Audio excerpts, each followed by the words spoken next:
श्री शिवाय नमस्तुभ्यम। हम सबको पता है कि आज है 8 जनवरी यानी कि गुप्त नवमी का बहुत ही विशेष दिन, जो साल का पहला बुधवार होता है। और अगर उस दिन नवमी तिथि पड़ जाती है तो उस दिन को गुप्त नवमी के नाम से जाना जाता है। और आज आप सभी को अपने घर पे एक गुप्त दीपक लगाना है, जिससे आपकी फैमिली, आपका पूरा परिवार हमेशा खुश रहेगा। कभी भी जीवन में कोई भी दिक्कत, कोई भी परेशानियां नहीं आने वाली। ठीक है ना। चलो आगे बढ़ते हैं। अब हम लोग समझते हैं, कोशिश करते हैं कि इस दीपक को हमें कहां पे और कैसे लगाना। ठीक है ना। देखो, सबसे पहले मैं आपको बता दूं कि इस दीपक को लगाने के आपके पास में 2 ऑप्शन है। ठीक है ना। देखो, सबसे पहला ऑप्शन क्या है कि यह उपाय का नाम क्या है, गुप्त उपाय, यानी कि गुप्त दीपक लगाना है। तो गुप्त का मतलब क्या होता है कि वो चीज जो हमें बिल्कुल भी पता ना हो, यही तो होता है गुप्त का मतलब। तो आपको क्या करना है, पहला नियम बता रहा हूं। जो लोग पहला नियम नहीं कर पाएंगे उनके लिए दूसरा नियम भी होगा। तो पहला नियम यह है कि आपको जाना है भोले शंकर के मंदिर में, या फिर किसी भी देवी देवता जो आपके घर के आसपास मंदिर हो वहां पे चले जाओ। जो दीपक पहले से जल रहा हो, चाहे वो लंबी बत्ती का दिया हो या वो गोल बत्ती का दिया हो, जो भी दीपक जल रहा हो, उस दीपक के अंदर आपको तिल का तेल डाल के आना है। अब जो दीपक वहां पहले से जल रहा होगा, आपको तो ये नहीं पता कि वो दीपक किसने जलाया है, तभी तो वो दीपक गुप्त दीपक हुआ कि जिसके बारे में हमें जानकारी ही ना हो। तो आप सभी लोगों को ऐसे दीपक में, जिस दीपक को किसने जलाया आपको पता ही ना हो, उस दीपक के अंदर अगर तिल का तेल आप डाल के चले आते हैं जलते हुए दीपक में, तो इससे आपकी परेशानियां खत्म होना स्टार्ट होती हैं। ये तो हो गया पहला नियम। अब बात करते हैं कि भैया यह उपाय हम बहुत लेट में देख रहे हैं, सॉरी, मंदिर नहीं जा सकते, तो अब हम क्या करें।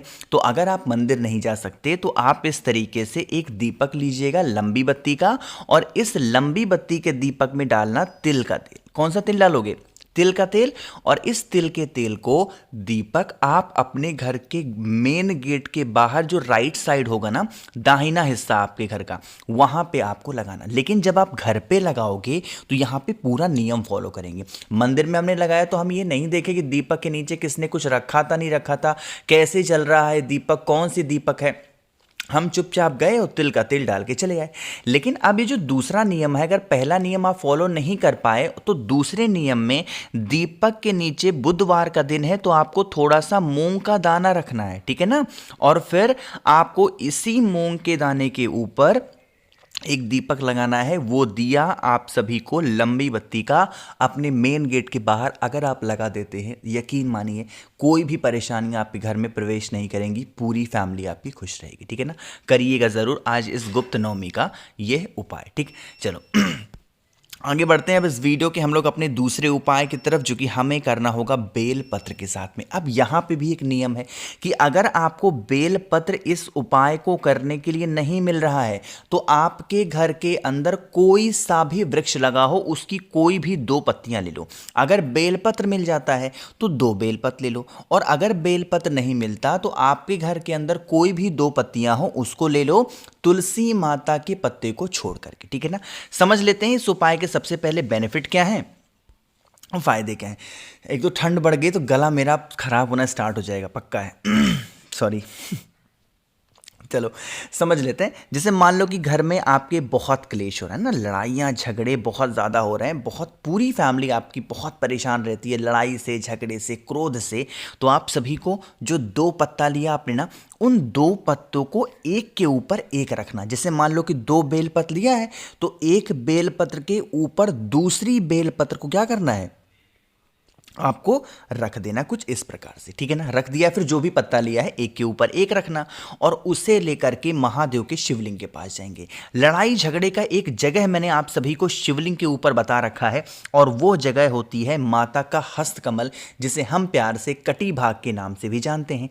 तो ये जो स्थान आपको दिखता है यही तो होता है माता का हस्तकमल।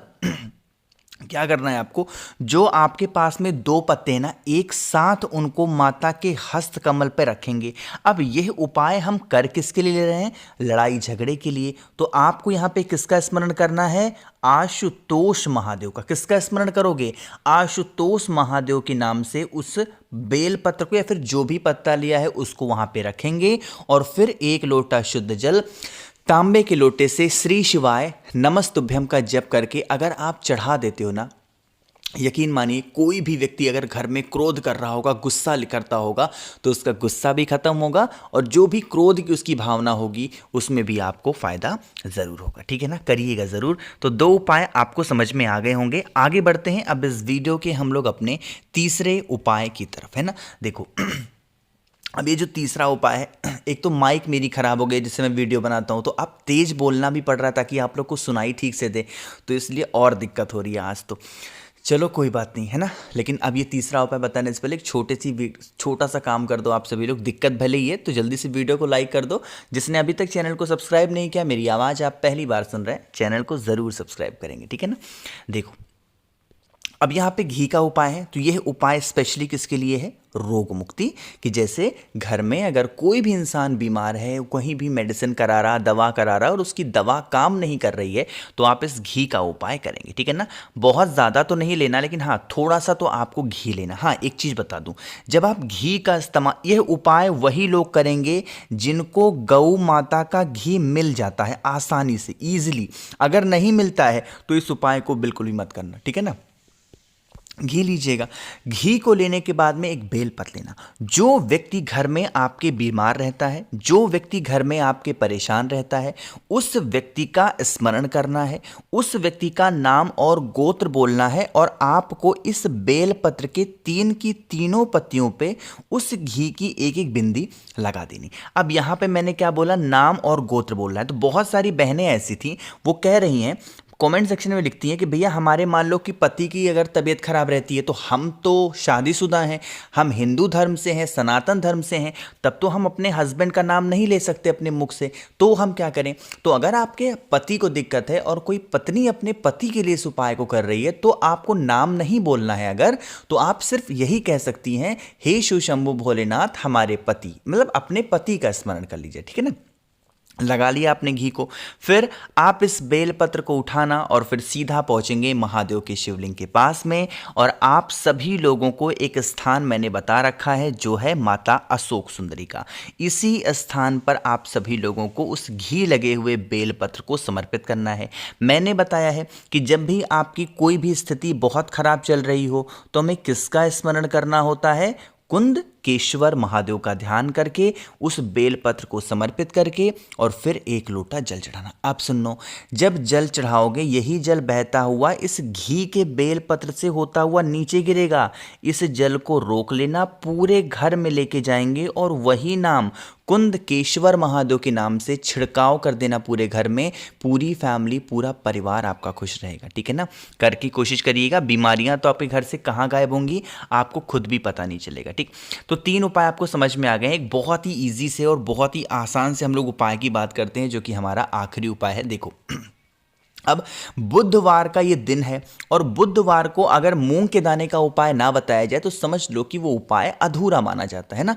देखो क्या करिएगा, सबसे पहले समझ लेते हैं बेनिफिट की। अगर आपकी फैमिली में, आपके परिवार में कोई बहुत ज़्यादा कष्ट होता है, किसी ब्राह्मण देवता ने या फिर किसी पंडित जी ने आपको बता दिया, या फिर कहीं से आपने सुना, रियलाइज़ हुआ आपको कि हमारे घर में ज़रूर किसी प्रकार का कोई दोष है, चाहे वो मंगल दोष हो, शुक्र दोष हो, शनि दोष हो, किसी प्रकार का कोई दोष हो जाता है ना, तो आपको इस प्रकार से लेना चाहिए खड़ा मूंग ना, जो हरा वाला आता है।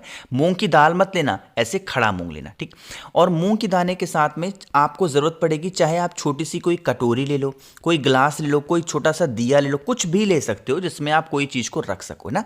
उसके अंदर मूंग के दाने को क्या करना है? आपको रख देना। मूंग के दाने को रखने के बाद में इस पूरे जो भी कटोरी लिया, प्लेट लिया, उसको आपको किसी भी पानी से मतलब किसी भी पानी मतलब पानी से पूरा भर देना। कितनी देर तक? आधे से 1 घंटे तक भर के छोड़ देना। फिर आप इस मूंग को उठाना। आपके घर में भगवान गणेश होंगे, है ना। बुधवार का दिन किसका होता है? भगवान गणेश का ही तो होता है। तो आप सभी लोगों को उस मूंग की कटोरी को भगवान गणेश के पास में पूरी रात रख देना है।